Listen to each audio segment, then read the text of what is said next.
Cliffe, if you don't mind, you told a beautiful story yesterday about the blind woman, and I would love if you would be able to share that with everyone. Is this real people, by the way? Yes. Mark and Susan had been married a few years when suddenly she began to lose her eyesight. And she got really depressed and sank into a deep slough of despond. But Mark said, listen, honey, I'm going to stick with you. And I'm going to help you learn how to do your job blind. And so they worked hard at it. He went with her to the office every day, showed her how to do her job as a blind woman. And then he would leave for his work at an army base. Well, one day he turned to her and said, Susan, I'm sorry, but I'm getting to work too late. You're going to have to go to a job on your own. And she was freaked out. There's no way I can ride the bus, walk the streets, go up the stairs, go into the office building, go upstairs and sit at my desk and do this on my own. And he said, no, honey, I'm going to stay with you. I'm going to teach you. And so they did it for a couple of weeks. And then eventually he said, okay, I think you know it well enough.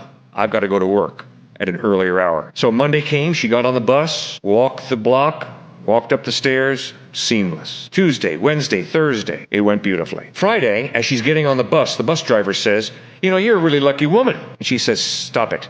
I'm a blind woman. He said, well, yes, ma'am, but every day this week that you've gotten off the bus, there's a man standing on the street corner in a military uniform, and he never takes his eyes off of you. And when you walk down the sidewalk, he's watching you carefully like a hawk.